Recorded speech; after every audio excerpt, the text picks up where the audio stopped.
আজকের এই ভিডিওটি অত্যন্ত গুরুত্বপূর্ণ হতে চলেছে, তাই সকলের কাছে অনুরোধ করব ভিডিওটিকে শেষ পর্যন্ত দেখুন। কাণ্ড পাকিস্তানে। কালকে পাকিস্তান থেকে যে খবর এসছে তা নিঃসন্দেহে ভারতের কাছে অত্যন্ত চমকপ্রদ। ভারতের ব্রহ্মস মিসাইলের ভয়ে এবার নাকি পাক অধ্যুষিত কাশ্মীরে যে জঙ্গি ঘাঁটিগুলো আছে, ঠিক সেই জঙ্গি ঘাঁটিগুলোকে অন্যত্র সরিয়ে নেওয়ার ব্যবস্থা করেছে পাকিস্তানের আইএসআই। এইরকম একটি জঙ্গি ঘাঁটির ছবি আমাদের সামনে এসছে এবং পরিষ্কার বোঝা যাচ্ছে পিওকে থেকে এবার তারা ভারতের ভয়ে একের পর এক জঙ্গি ঘাঁটি দূরবর্তী স্থানে কিন্তু সরিয়ে নিচ্ছে।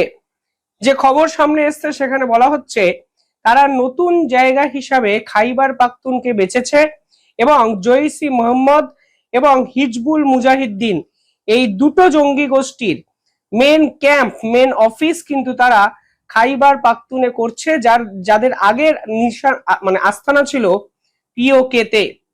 আপনারা জানেন অপারেশন সিন্দুরে মুরিদকে, ভাওয়ালপুরের মতো অত্যন্ত উল্লেখযোগ্য জঙ্গি ঘাঁটিকে ভারতের ব্রহ্মস মিসাইল ছিন্ন বিচ্ছিন্ন করে দিয়েছে। আর এখন ব্রহ্মসের রেঞ্জ থেকে বেরোনোর জন্য তারা তাদের এই জঙ্গি ঘাঁটিগুলোকে অন্যত্র সরিয়ে নিচ্ছে এবং এই খবর সামনে আসার পর পাকিস্তান সেনাবাহিনীর ভূমিকা নিয়েও কিন্তু বড় সড় প্রশ্নচিহ্ন উঠে গেছে। একদিকে যখন এই খবর আমাদের সামনে এলো, ঠিক তখন আফগানিস্তানকে আলটিমেটাম দিলেন ডোনাল্ড ট্রাম্প। পরিষ্কার বোঝা যাচ্ছে পাকিস্তান, আফগানিস্তান, চীন এবং ভারত দক্ষিণ এশিয়ায় জিওপলিটিক্যাল সার্ফেসে এমন কিছু বৃহত্তম খেলা চলছে যে খেলাগুলো সকলের জানা উচিত এবং এই খেলাগুলোর ইম্প্যাক্ট লং টার্ম জিওপলিটিক্যাল সার্কেলে বা সার্ফেসে কিন্তু পড়তে চলেছে, যা আজকে আমি এই ভিডিওতে আলোচনা করব। দেখুন, যে খবর সামনে আসছে সেখানে বলা হচ্ছে মুরিদকে এবং ভাওয়ালপুর এই দুটো জায়গায় অপারেশন সিন্দুরে ভারতের ব্রহ্মস মিসাইল আছড়ে পড়ার পর জৈশ-ই মোহাম্মদ এবং হিজবুল মুজাহিদ্দিন এই দুই জঙ্গি গোষ্ঠীর অফিস বা মেন যে সদর দপ্তর তা ছিন্ন বিচ্ছিন্ন হয়ে যায়। কালকে পাকিস্তান থেকে একটি ছবি ভাইরাল হয়, সেখানে দেখা যায় HM313 একটি দেওয়ালে লেখা আছে। অর্থাৎ সেই ছবিতে স্পষ্ট হয়ে যায় যে এবার হিজবুল মুজাহিদ্দিন ভাওয়ালপুর থেকে তাদের অফিস অন্যত্র সরিয়ে নিয়েছে। স্যাটেলাইট ইমেজে উঠে এসছে তারা বর্তমানে মুজাফফরবাদ থেকে 28 কিলোমিটার দূরে বান্দাই এরিয়া, অর্থাৎ 28 কিলোমিটার দূরবর্তী একটি জায়গায় তাদের অফিসকে সেট আপ করছে এবং এই জঙ্গি গোষ্ঠীগুলো এখন তাদের পূর্ববর্তী ঠিকানা বদলানোর প্রয়োজনীয়তা অনুভব করেছে, কারণ ভারতের কাছে সমস্ত তথ্য নাকি পৌঁছে গেছে।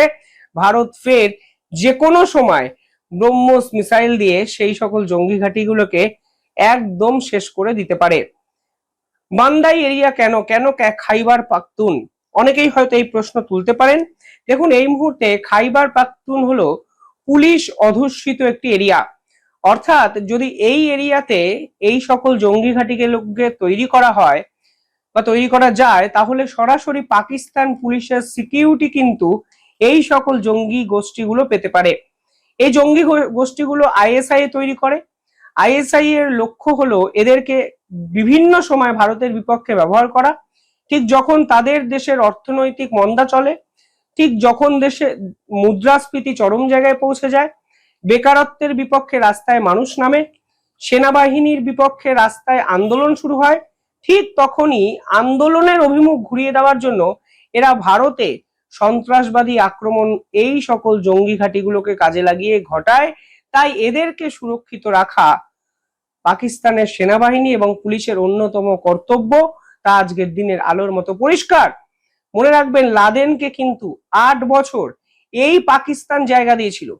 9/11-র মতো যে বিশ্বের চমকে দেওয়া, বিশ্বকে নাড়িয়ে দেওয়া ঘটনা ঘটিয়েছিল, সেই সন্ত্রাসবাদী লাদেনের শেষ যে অবস্থান আমরা দেখেছিলাম তা কিন্তু পাকিস্তানের এতটাবাদ এবং যেখানে লাদেন লুকিয়েছিল তা কিন্তু পাকিস্তান সেনাবাহিনীর ক্যাম্প থেকে মোটে 10 কিলোমিটার দূরবর্তী একটি জায়গায়।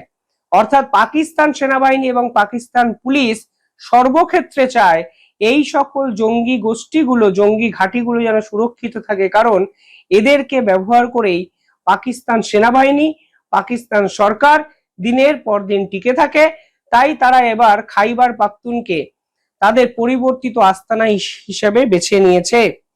পাশাপাশি যে খবর উঠে আসছে সেখানে বলা হচ্ছে 14ই সেপ্টেম্বর পাকিস্তানের পক্ষ থেকে মানে পাকিস্তানে মুফতি মাসুদ একটি জনসভা করে এবং 25শে সেপ্টেম্বর জেইসি মোহাম্মদের পক্ষ থেকে পেশোয়ারে একটি জনসভা আয়োজন করা হয়।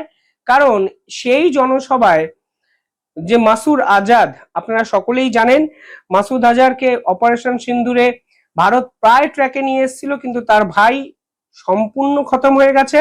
সেই মাসুদ আজারের ভাই ইউসুফ আজারের স্মরণ সভা কিন্তু অনুষ্ঠিত করা হবে জেইসি মোহাম্মদের পক্ষ থেকে।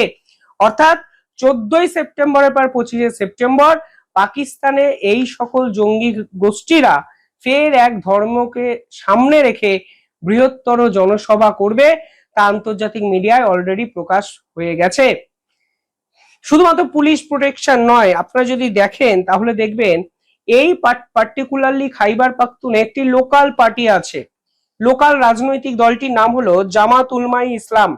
এই জামাত উলমায়ে ইসলাম কিন্তু এই সকল জঙ্গি গোষ্ঠীগুলোকে সাপোর্ট করে। অর্থাৎ সব দিক থেকে লোকাল সাপোর্ট বলুন, ন্যাশনাল সাপোর্ট বলুন, রাষ্ট্রের সমর্থন বলুন, সেনাবাহিনীর সমর্থন বলুন, সর্বদিক থেকে বিবেচনা করে ভারতের হাত থেকে বাঁচানোর জন্য এই জঙ্গি ঘাঁটিগুলোকে এবার এমন একটি জায়গায় স্থানান্তকরণ করা হলো যা কিন্তু পাকিস্তানের আসল যে ভাবমূর্তি তা আন্তর্জাতিক স্তরে এক্সপোজ করে দিল। এ খবর যখন দক্ষিণ এশিয়ায় তোলপাড় ফেলেছে তখন ডোনাল্ড ট্রাম্প রীতিমতো আফগানিস্তানকে হুঁশিয়ারি দিয়েছেন। ডোনাল্ড ট্রাম্পের পক্ষ থেকে বলা হয়েছে আফগানিস্তানে যে বাগরাম এয়ারবেস আছে তা আমেরিকাকে ফিরিয়ে দিতে হবে। এই বাগরাম এয়ারপোর্ট বা এয়ারবেস কি? যখন আফগানিস্তানে আমেরিকার মিলিটারি প্রায় 20 বছর ছিল, সেই 2001 থেকে 2021 এই সময়ে বাগরাম এয়ারবেসকে কিন্তু আমেরিকা সরকার তৈরি করে এবং আমেরিকা সরকার এই পার্টিকুলার জায়গাটিতে সেনা ছাউনি বা সেনা ঘাঁটি হিসাবে ব্যবহার করত। এইবার 2001-এর পর 2021-এর পর যখন আফগানিস্তান ছেড়ে আমেরিকার সেনাবাহিনী চলে যায় তখন বাগরাম এয়ারপোর্ট বা এয়ারবেস ওভাবেই থেকে যায়, যা এখন তালিবান ব্যবহার করে। এখন ডোনাল্ড ট্রাম্পের হঠাৎ করে মনে হয়েছে এই বাগরাম এয়ারপোর্ট যা আমেরিকার মিলিটারি ছেড়ে 2021 সালে চলে গেছিল সেই এয়ারবেসটিকে আমেরিকাকে ফিরিয়ে দিতে হবে। অর্থাৎ আফগানিস্তানের বাগরাম এয়ারবেসে নতুন করে সেনাবাহিনীর ঘাঁটি গড়তে চলেছে ডোনাল্ড ট্রাম্প। একদিকে বাংলাদেশে তারা গড়েছে, চট্টগ্রামে এয়ারবেস তৈরি করেছে, তারা মায়ানমারে আরাকান আর্মিকে কাজে লাগিয়ে এয়ারবেস তৈরি করতে চাইছে, তারা শেখ হাসিনাকে সরাসরি প্রস্তাব দিয়েছিল সেন্ট মার্টিনস দিয়ে দেওয়ার জন্য এয়ারবেস তৈরি করার জন্য। তাদের এয়ারবেস পাকিস্তানে আছে, আপনারা জানেন পাকিস্তানের নিউক্লিয়ার ফ্যাসিলিটি বকলমে আমেরিকা চালায়। এখন আফগানিস্তানের উপর নজর পড়ে গেছে এই ডোনাল্ড ট্রাম্পের। দেখুন এর কিন্তু একটা জিওপলিটিক্যাল ব্যাখ্যা আছে। যদি পার্টিকুলার এই জায়গাটিকে আপনারা জিওগ্রাফিক্যালিও ব্যাখ্যা করেন তাহলে দেখবেন এই বাগরাম এয়ারবেসের কাছেই চায়না বর্ডার, অর্থাৎ সরাসরি তারা চায়নার উপর নজরদারি রাখতে পারবে। আরো ইন্টারেস্টিং ফ্যাক্ট হলো এই বাগরাম এয়ারবেস থেকে 100 কিলোমিটারের দূরত্বের মধ্যে দুটো দেশ পাকিস্তান এবং ইরান, যে দুটো দেশকে ডমিনেট করার চেষ্টা আমেরিকা বহুদিন ধরে করেছে, পাকিস্তানের ক্ষেত্রে তারা পেরেছে, ইরানের ক্ষেত্রে পারেনি। অর্থাৎ বাগরাম এয়ারবেস এই পার্টিকুলার জায়গা জিওগ্রাফিক্যালি জিওপলিটিক্যালি আমেরিকার কাছে কার্যত জ্যাকপট হতে পারে যদি দক্ষিণ এশিয়ায় তারা ডমিনেট করতে চায়। ফলে সব মিলিয়ে দক্ষিণ এশিয়ার রাজনীতি এক অন্য লেভেলে চলে গেল আমেরিকার এই চাহিদার ফলে এবং পাকিস্তানের জঙ্গি ঘাঁটি অন্যত্র সরিয়ে দেওয়ার ফলে। আপনারা কিভাবে দেখছেন পুরো বিষয়টি কমেন্টে জানাবেন। আর